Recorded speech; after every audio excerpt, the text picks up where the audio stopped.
Good morning guys, welcome back to my profile. আমি চলে এসেছি আবার নতুন একটা ভিডিও নিয়ে। তো ম্যাম এর ধন্য কো স্টার্ট দেখে তানিয়াদের বাড়ি যাচ্ছিলাম। সকালেই ফোন করে তানিকে বলে রেখেছিলাম ভাই তাড়াতাড়ি রেডিও, আমি আসছি।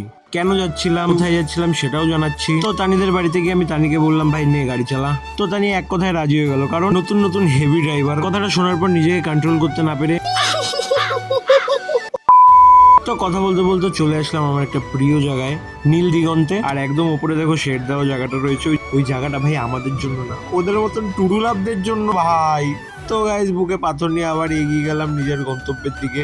সত্যি কথা বলতে এই জায়গাটা রাতের দিকে আরো ভালো লাগে, অনেক সুন্দর সুন্দর ফটো তোলার জায়গা আছে, প্লাস স্টাফদের বিহেভিয়ার খুবই ভালো। আর খাবার তো অত্যাধিক টেস্ট। টানি বলছিল দেখ ভাই গরিবের রয়্যাল এনফিল্ড সেটা শুধু তোকেই মানাবে।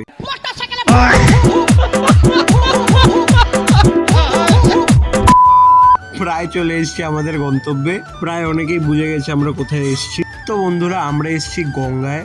দিনটা ছিল সোমবার, তাই বাবার কাছে একটু পুজো দিতে এসেছিলাম। তাই দাঁড়িয়ে বাবার পছন্দের কিছু ফুল আর বেলপাতা নিচ্ছিলাম। গাড়ি চালাতে চালাতে চলে আসলাম গঙ্গায়। আর সেদিন গঙ্গায় প্রচুর ভিড় ছিল, কারণ সেদিন জামাই ষষ্ঠী ছিল। এই যে বসে আছে বাবা বট গাছের ছায়া, আর অনেক ভক্তরা এসে পুজোও দিয়ে গেছে। তো তানি লোভ না সামলাতে পেরে গিয়ে দিয়েছে এক ডুব। ওর দেখা দেখি আমিও আসলাম, আমিও দিয়ে দিলাম একটা ডুব। কিছুক্ষণ স্নান করার পরে 3টে ডুব দিয়ে বাবার জলটা নিয়ে নিলাম। স্নান সেরে চলে আসলাম বাবার মন্দিরের সামনে পুজো দেওয়ার জন্য।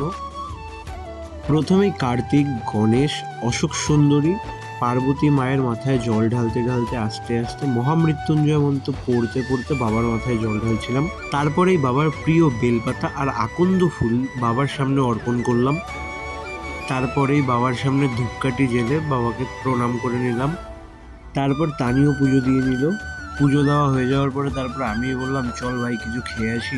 তো প্রথমে প্ল্যান হয়েছিল যে ফুচকা খাবো, তো তখন ফুচকার দোকান এসেছিল বাট কিছু ছিল না, মানে তখন কিছু তৈরি করে। তো আমরা প্ল্যান করলাম চলো ঝালমুড়ি খাওয়া যাক। তো তখন আমাদের ঝালমুড়ি চলে এসছে অলরেডি, তানির মুখে হাসি দেখতেই পেলে। আমরা খাওয়া দাওয়া করে চলে যাচ্ছিলামই, তখন তানি কি বলছে শোনো তোমরা সবাই। কিরম করে ডাকাচ্ছে রে ভাই, ফুচকার গন্ধটা আমার পেটে আমার মুড়াই দিচ্ছে। রে ফুচকাটা কি টানতাছি করে, অনেক ভিড়। তো বন্ধুরা দেখতেই পেলে তানি রাস্তাঘাটে বেরিয়ে কেমন হেদোপানা করে। ওই যে বলে না টিমের মধ্যে এরকম একজন থাকে যে হেদোপানা করে, ওটা হলো আমাদের তানি। না টিম বলে আর কিছু নেই আমাদের।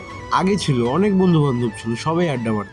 বলতে গেলে এখন আর কেউই নেই, যে যার মতন ব্যস্ত। ওই হাতে গোনে 2-3 জনের সাথে কথা হয়, তার মধ্যে তানি একজন। আচ্ছা পরে একদিন বলবো এই গল্প, আজকের জন্য এইটুকুই। আমার ভিডিওটা যদি ভালো লেগে থাকে পেজটা ফলো আর ভিডিওতে লাইক করে দিও। টাটা।